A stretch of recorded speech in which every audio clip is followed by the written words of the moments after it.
स्वागत करते हैं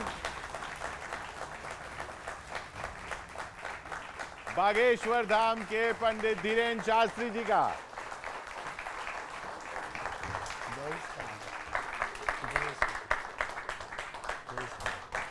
जय श्री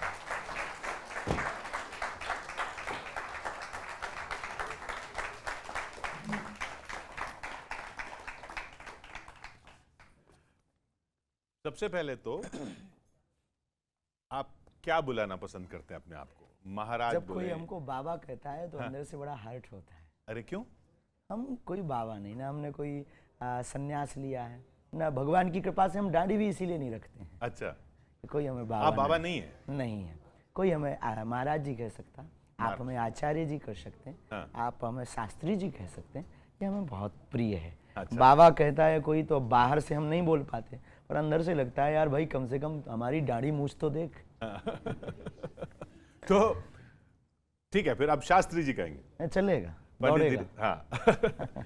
ये बताइए, तो ये फिर बाबा कहने का ये कैसे चलन शुरू हुआ फिर?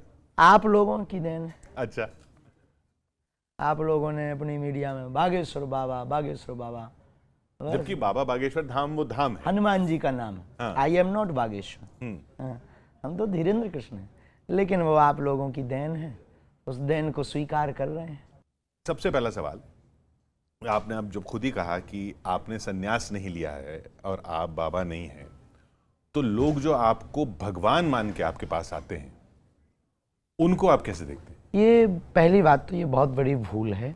हम सबको विनम्र हाथ जोड़कर प्रार्थना यही करते हैं कि हम कोई ईश्वर नहीं है, ना हम कोई महापुरुष हैं। हम अपने एक गुरु के साधारण से सेवक हैं और सनातन के एक सिपाही हैं। और हमें जो हनुमान जी की प्रेरणा और गुरु प्रेरणा से जो काम सौंपा गया कि हमें ऐन कैन प्रकारेण अपने सनातन की बच्चों को और बहनों को और अपने सनातन को बचाना है और इसकी रक्षा करके हमें पुनः भारत में सनातन संस्कृति का झंडा लहराना है, बस हम उसके सिपाही।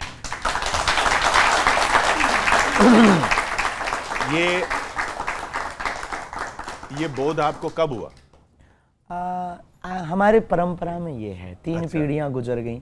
हमारे दादा गुरुजी ने 40 वर्ष तक सेवा की बागेश्वर हनुमान जी की, और दादा गुरुजी के भी दादाजी ने की। वो मंदिर हमारी पीढ़ियों दर पीढ़ी सेवा कर रहा है। आचार्य पुजारी पद पर एक ना एक वहाँ प्रतिष्ठित रहे थे।